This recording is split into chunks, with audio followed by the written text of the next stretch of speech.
Il n'y a aucun autre Dieu comme toi, soit en même de faire les choses que toi tu fais. Tu es puissant, tu es bon, tu es fidèle, éternel, alléluia.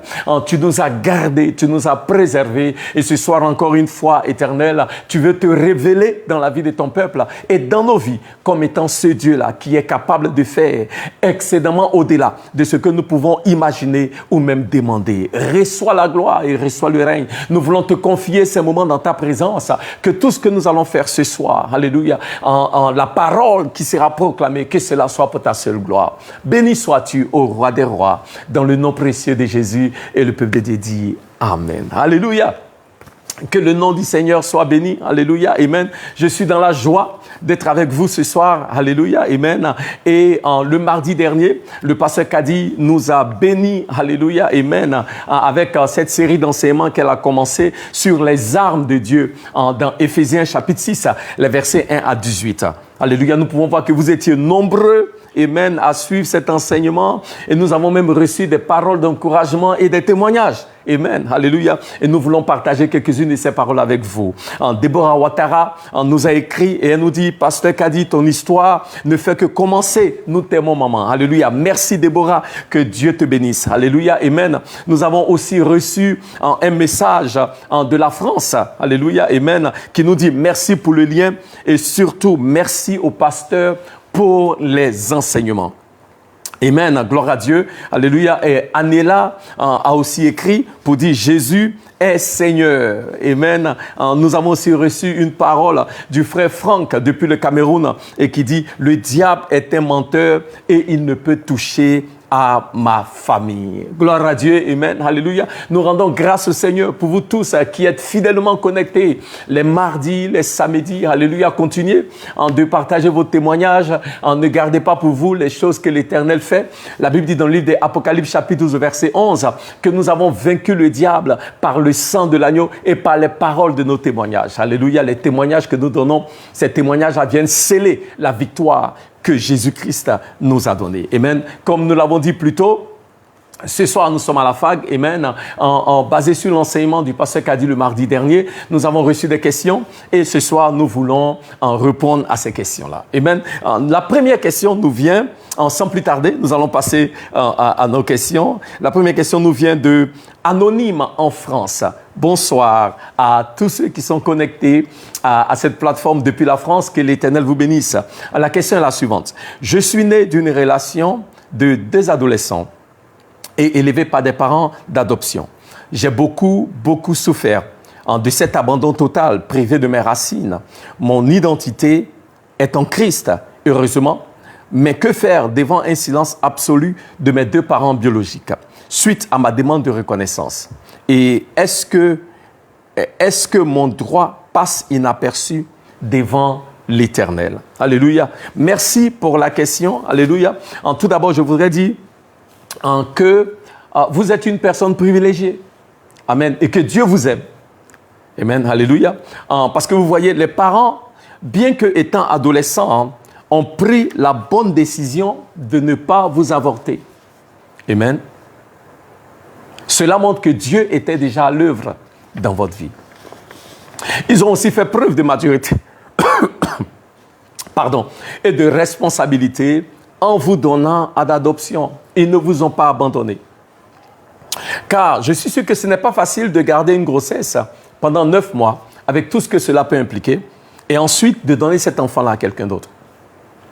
Vos parents biologiques ne vous ont pas abandonné.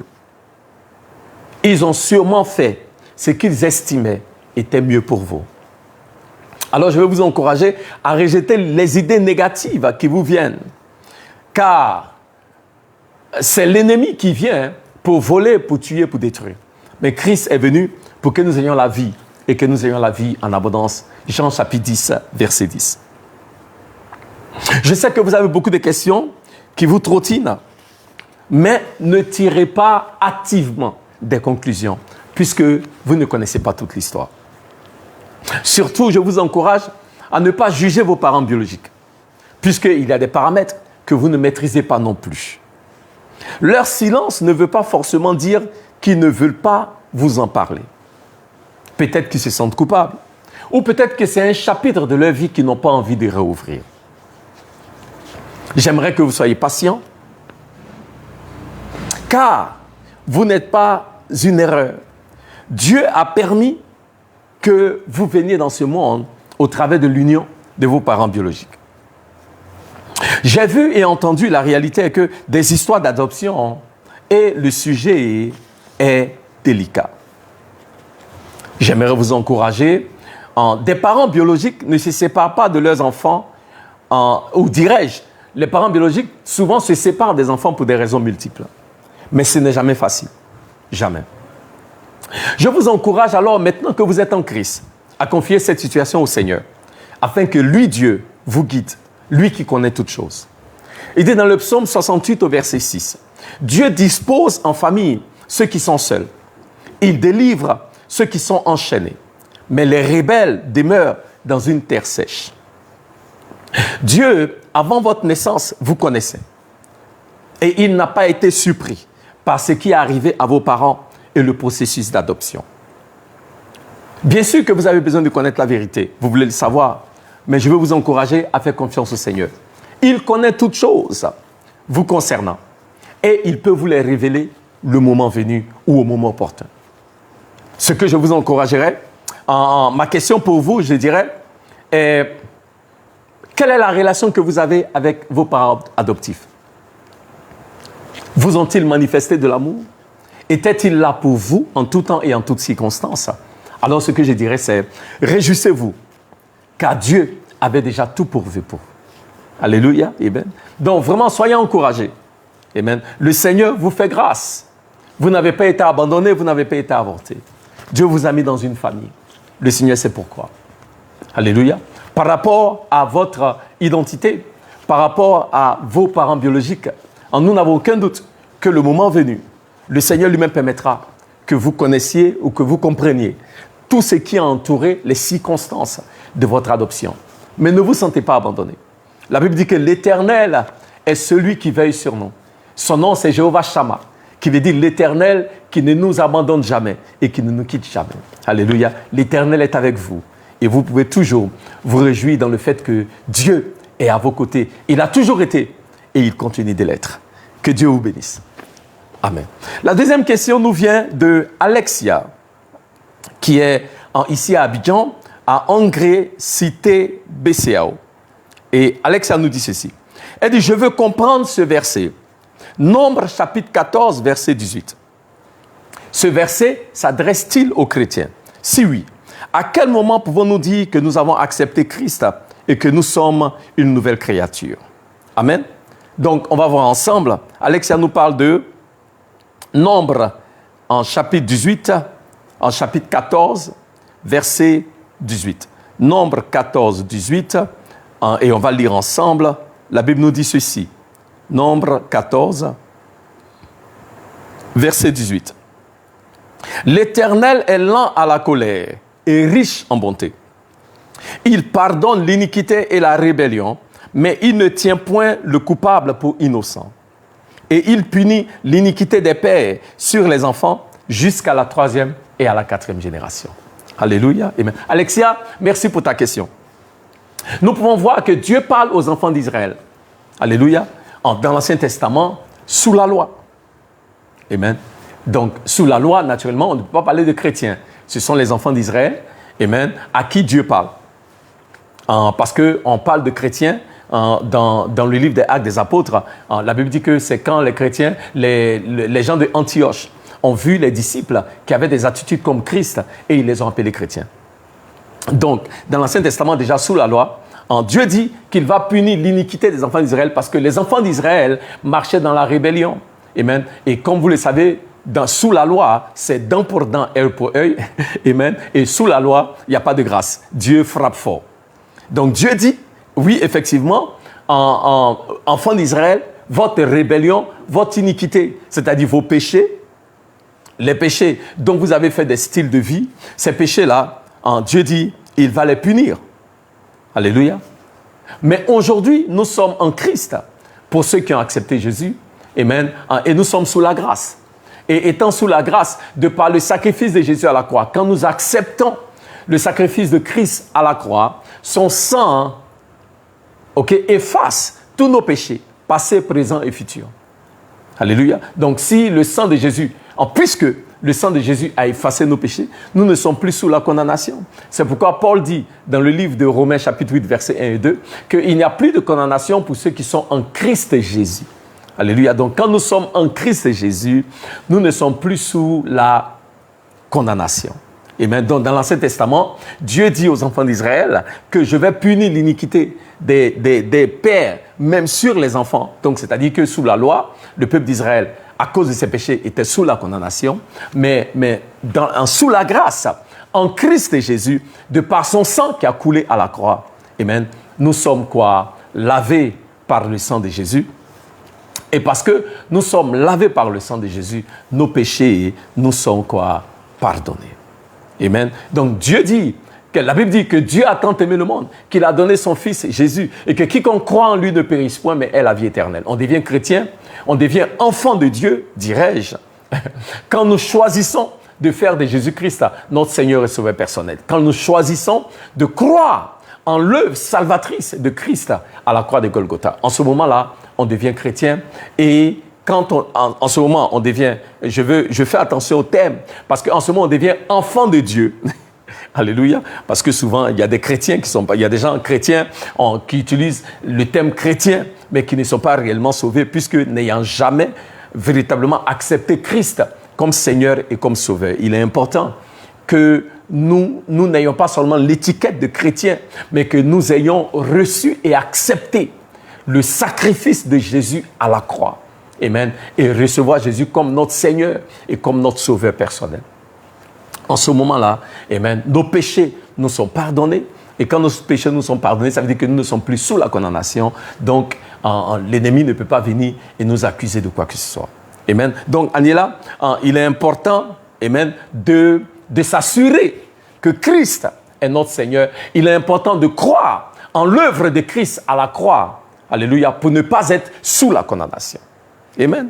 Gloire à Dieu. Alors, troisième question. La troisième question, elle nous vient de Loïc Emmanuel. Et Loïc nous dit ceci. Amen. Loïc nous dit, Satan est-il immortel? Pourquoi devons-nous le chasser ou le combattre à chaque fois? Les armes de Dieu servent à faire quoi au juste? Merci Loïc. Loïc veut savoir si Satan est immortel. Alléluia. Loïc, déjà, je tiens à préciser que quand on parle de Satan, on ne parle pas d'un être qui est fait de chair et de sang. Quand on parle de Satan, on parle d'une entité spirituelle. OK? D'accord. Donc, quand on parle d'immortel, pas immortel dans le sens de quelqu'un qui est fait de chair et puis qui est mort. OK? Voilà. Donc, il faut comprendre déjà, quand on parle de Satan, on parle d'une entité spirituelle. Maintenant, à la question de savoir si Satan est immortel, c'est-à-dire qu'il est éternel, son règne ne va jamais finir. Je ne le crois pas, parce que la Bible dit ceci dans le livre de Apocalypse. Allons voir Apocalypse chapitre 20, verset 10, pour voir ce que les Écritures nous disent. Loïc, Apocalypse 20, 10, la Bible dit ceci, « Et le diable, Satan, qui les séduisait, fut jeté dans les temps de feu et de soufre, où sont la bête et les faux prophètes. Et ils seront tourmentés jour et nuit au siècle des siècles. » Donc un jour viendra où Satan sera jeté dans, comment on appelle ça? Dans le lac de feu. Alléluia. C'est pourquoi quelqu'un a dit, puisque la Bible appelle le diable l'accusateur, on peut voir cela dans le livre d'Apocalypse chapitre 17, amen, les versets 7 à 12, que Satan accuse. Okay? Et donc, quelqu'un a dit, quand le diable vient pour t'accuser ou te rappeler ton passé, il faut lui rappeler, lui, son futur. Et le futur du diable, c'est Apocalypse chapitre 20, verset 10. Le futur de Satan, c'est Apocalypse chapitre 20, verset 10. Quel que soit ce que le diable peut faire, ou quel que soit, entre guillemets, Loïc, l'immortalité du diable, la Bible dit, Apocalypse chapitre 20, verset 10, un jour viendra où le diable, Satan, sera jeté dans le lac de feu. Alors, ce sera sa fin. Mais Loïc, jusqu'à ce jour-là, il y a un combat. Parce que le diable est fâché. La Bible dit, Apocalypse chapitre 12, Loïc, verset 12. Il dit, Apocalypse 12, 12. Il dit, c'est pourquoi, il dit, ils l'ont vaincu à cause du sang de l'agneau et à cause de la parole de leur témoignage. Ah.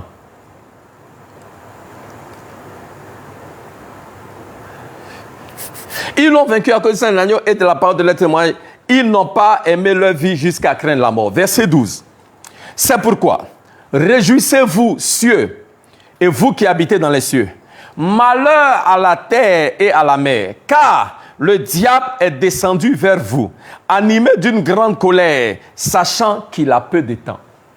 Le diable est en colère et il veut créer autant de dégâts que possible avant que ce temps-là arrive, là où il sera jeté dans le lac de feu. Alléluia. Donc, puisque le diable est en colère et qu'il veut s'aimer la zizanie, le chaos, le désordre, il faut alors s'armer contre lui. Alléluia. Parce que si tu n'es pas armé contre lui pour combattre, tout ce que tu vas faire, ce sera de subir les assauts du diable. Parce que le diable est en colère. Et le diable va, ma foi, il va attaquer, que tu le veuilles ou pas. C'est pourquoi la Bible dit, donc, puisque le diable va attaquer, nous devons nous armer pour combattre. Donc, c'est à ça que servent les armures. C'est pourquoi la Bible dit, Éphésiens chapitre 10, Éphésiens chapitre 6, verset 10, Loïc, la Bible dit ceci, et on va lire ensemble, Éphésiens chapitre 6, verset 10, il dit, au reste, fortifiez-vous dans le Seigneur et par sa force toute puissante. Revêtez-vous de toutes les armes de Dieu afin de pouvoir tenir ferme contre les ruses du diable. Car nous n'avons pas à lutter contre la chair et le sang. Loïc, il y a une lutte. La réalité est que tu le veuilles ou pas, il y a lutte. Parce que la Bible dit, nous n'avons pas à lutter contre la chair et le sang. Il y a une lutte. Donc, soit tu peux t'armer et puis combattre vaillamment dans cette lutte-là, ou bien tu n'as pas d'armes et tu vas subir la lutte. Mais à la fin de la journée, il y a lutte. Et c'est ce que la Bible veut que nous comprenions. C'est pourquoi Dieu a mis à cœur au pasteur Kadi d'enseigner sur ça. Parce qu'il ne faut pas être ignorant. La Bible dit, ne soyons pas ignorants des ruses du diable pour ne pas avoir à subir dans cette lutte, pour pouvoir tenir ferme et lutter comme un guerrier, un vaillant héros. Alléluia. Amen. Il dit,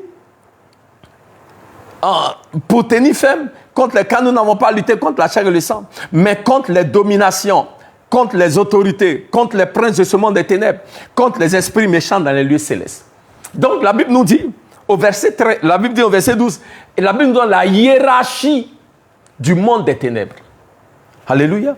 Donc la lutte là, c'est-à-dire que c'est contre Satan et tous ses disciples et tous ses démons. Dans les démons là, il y a les dominations, les autorités, les princes de ce monde des ténèbres, les esprits méchants dans les lieux célestes. Donc Loïc, il y a une lutte. Alléluia. Donc il ne faut pas juste subir. Il dit encore, 2 Corinthiens, chapitre 10, verset 4. La Bible dit, car les âmes, il dit, si nous marchons, verset 3, si nous marchons dans la chair, nous ne combattons pas selon la chair. C'est pourquoi j'ai dit le combat là, quand on parle de Satan, on parle d'une entité qui n'est pas charnelle. Voilà. Donc il faut comprendre. C'est pourquoi 2 Corinthiens nous dit, si nous marchons dans la chair, nous ne combattons pas selon la chair.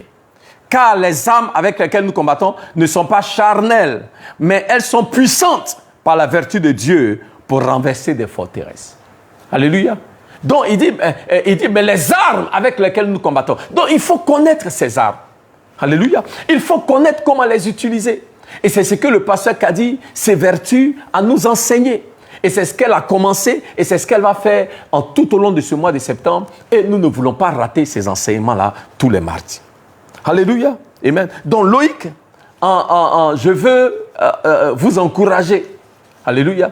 Non, le diable n'est pas une entité charnelle. Mais aussi, le diable a une fin. Apocalypse chapitre 20, verset 10. Sa fin, c'est dans le lac de feu. Mais Apocalypse 12, 12 nous dit que le diable, parce qu'il a été éjecté hors du paradis, il a été chassé hors du paradis, il est en colère, il est descendu sur la terre et il veut faire des dégâts.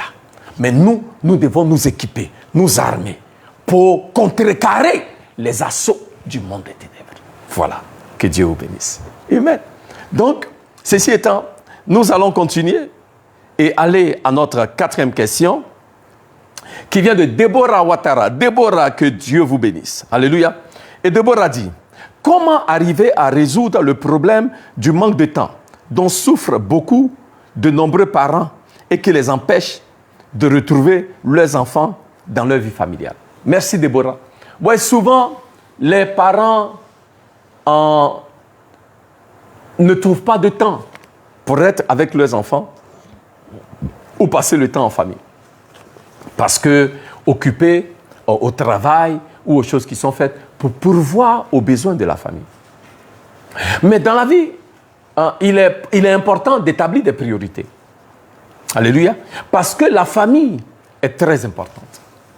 Et la famille, je dirais, avant toute chose, puisque Dieu est celui-là même qui a établi la famille, il est important alors que nous prenions le temps pour nos familles. Parce qu'un jour, nous allons rendre compte à Dieu comment nous avons pris soin de nos familles, comment moi qui suis un homme, comment j'ai pris soin de mon épouse, moi qui suis aussi un père, comment j'ai pris soin de mes enfants. Un jour viendra où je vais rendre compte à Dieu. Donc, il m'appartient à moi alors de m'organiser pour m'assurer que oui, effectivement, je prends le temps de travailler pour pouvoir aux besoins de ma famille, mais aussi que je prends aussi le temps pour en passer du temps avec ma famille. Donc, ma famille doit alors être prioritaire dans mon calendrier et dans les choses que je fais au quotidien. Donc, je pense que le tout, c'est une question d'organisation et c'est une question aussi d'établir clairement nos priorités et nous assurer que la chose la plus importante, même au-delà du travail que nous pouvons faire, c'est nos épouses et ce sont nos enfants. Alléluia. Amen. Donc, vraiment, je dirais qu'il est important. Oui, c'est vrai. Souvent, nous avons du mal à trouver du temps, mais nous pouvons nous organiser de manière à ce que nous avons certes le temps pour le travail, mais nous avons aussi le temps pour la famille. La Bible dit, il y a un temps sous le soleil pour toutes choses. Alléluia. Il y a le temps pour travailler, mais il y a aussi le temps pour passer du temps de qualité avec nos épouses et aussi avec nos enfants. Amen. Donc, merci Déborah pour ta question. Que le Seigneur te bénisse. Nous allons passer à notre dernière question. Alléluia. Que le Seigneur vous bénisse à vous tous qui avez soumis des questions en ce jour. La dernière question, elle nous vient de Abidjan, anonyme, qui est ici en Côte d'Ivoire. Et la question nous dit ceci. Et la question nous dit, anonyme qui est à Abidjan, Éphésiens chapitre 6, excusez-moi, que je trouve ma question ici. Et il parle de l'attitude de certains parents vis-à-vis de leurs enfants. Voilà, j'ai trouvé la question.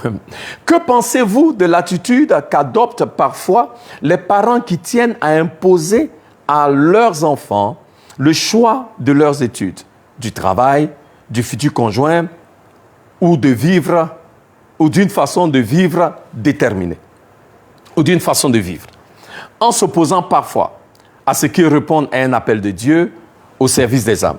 Ne devrait-il pas plutôt leur permettre d'atteindre librement leur maturité personnelle? Alléluia. Merci pour votre question. La Bible dit, dans le livre des Éphésiens, en chapitre 6 au verset 4, et nous allons lire rapidement Éphésiens 6, 4, qui nous dit ceci, Éphésiens chapitre 6, verset 4, « Et vous, pères, n'héritez pas vos enfants, mais élevez-les ou éduquez-les en les corrigeant et en les instruisant selon le Seigneur. » Alléluia. La Bible nous dit que nous devons élever et instruire nos enfants selon le Seigneur, dans les voies du Seigneur. Naturellement, en tant que parents, nous voulons ce qu'il y a de mieux pour nos enfants. Et très souvent, tout parent croit qu'il sait ce qui est bon pour son enfant. Et ce n'est pas mauvais, parce que très souvent, ce que les parents veulent pour les enfants, c'est ce qu'il y a de meilleur. Alléluia. Donc pour cela, véritablement, nous devons louer nos parents, parce que nos parents veulent ce qu'il y a de meilleur pour nous en tant qu'enfants.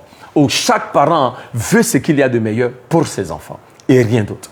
Alléluia. Donc souvent, je dirais que peut-être que les parents font ce que j'appelle de l'excès de zèle. Amen.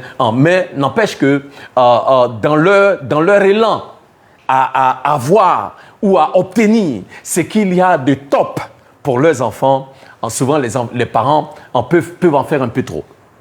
OK? Je m'explique. La raison pour laquelle je le dis, c'est que chaque enfant, parce que déjà, il faut que nous sachions que la Bible dit que les enfants sont un don qui vient de Dieu. Donc Dieu qui a donné les enfants a un plan pour chacun des enfants. Et la Bible nous dit que parents, élevez les enfants selon l'instruction du Seigneur. Donc bien que nous soyons les parents, mais techniquement, nous sommes des intendants des enfants que Dieu nous a donnés. Donc nous avons la responsabilité, même nous qui sommes parents, à sonder le Seigneur par rapport au plan de Dieu pour nos enfants. Alléluia. Et encourager nos enfants à marcher selon ce plan-là que le Seigneur a établi pour eux. Alléluia. Donc, je dirais, il est important pour nous déjà de comprendre que ce que les parents veulent, c'est ce qu'il y a de meilleur pour les enfants. Ça, c'est la première chose. La deuxième chose, c'est que je veux encourager les parents. Amen. La Bible a dit, instruisons nos enfants selon le Seigneur. À aussi sonder le Seigneur par rapport au plan que Dieu a établi pour nos enfants et encourager nos enfants à marcher sur cette ligne-là. Naturellement, nous devons aussi encourager nos enfants à accomplir l'œuvre du Seigneur. Donc, si nous avons des enfants qui veulent s'engager par rapport à l'œuvre de Dieu, en ce moment-là, ne soyons pas un obstacle. Laissons les enfants servir librement le Seigneur comme ils veulent le faire ou comme Dieu leur met à cœur de le faire. Naturellement, il y a certains parents qui peuvent s'inquiéter que l'engagement des enfants dans la chose du Seigneur peut alors, ma foi, peut alors être, qu'ils passent tellement de temps dans les choses du Seigneur qu'ils n'ont pas assez de temps dans les études. Comme je l'ai dit plus tôt, en toute chose, c'est une question d'équilibre. Alléluia. Naturellement, les études pour les enfants, c'est très important. Mais je dirais aussi, en pouvoir servir le Seigneur pour les enfants, c'est aussi important. Gloire à Dieu. Donc vraiment, ma prière est que l'Éternel accomplisse sa volonté parfaite dans la vie de chaque parent, mais aussi que l'Éternel accomplisse sa volonté parfaite dans la vie de chaque enfant. Parce que Dieu a un plan et la responsabilité de chacun de nous, que nous soyons le parent ou que nous soyons l'enfant, c'est de découvrir ce plan de Dieu-là pour nos vies et de pouvoir l'accomplir. Parce que c'est en cela que nous aurons la paix, que nous aurons la joie, que nous aurons le bonheur véritable. Gloire à Dieu. Amen. Que le nom du Seigneur soit loué. Nos questions pour ce soir sont terminées. Alléluia. Amen. Nous rendons grâce à l'Éternel pour tous ceux qui nous ont soumis des questions. Que l'Éternel vous bénisse. Alléluia. Amen. Je rends grâce à Dieu et je prie que l'Éternel nous équipe davantage. Alléluia. Par rapport à l'œuvre à laquelle il nous a appelés. Amen. Et que dans ces moments-là où nous sommes, que l'Éternel nous donne véritablement de marcher de gloire en gloire et de victoire en victoire en Christ Jésus. Que l'Éternel vous bénisse. Que l'Éternel vous garde. Alléluia. Nous nous retrouvons encore mardi prochain. Le pasteur Kadi sera de retour. Amen. Pour partager la pensée du Seigneur. Et jusqu'à ce que nous nous retrouvions mardi, nous prions que Dieu garde et préserve tout un chacun de vous et que l'Éternel vous donne un témoignage de sa fidélité et de sa bonté. Éternel, oh Dieu, je veux te dire merci pour la vie de chacun de tes enfants. Yahvé, tu connais les besoins dans la vie de ton peuple. Je prie que tu étendes ta main et que tu glorifies ton Saint-Nom. Merci pour tous ceux-mêmes qui ont soumis des questions ce soir. Que Éternel, alléluia, toi qui es par ton esprit, que tu puisses toucher la vie et le cœur de chacun de tes enfants et que tu continues de leur révéler tes bienfaits. Que ton nom soit élevé, ô Dieu, que ton nom soit glorifié dans le nom de Jésus. Que Dieu vous bénisse et à mardi prochain, 6h, 18h30.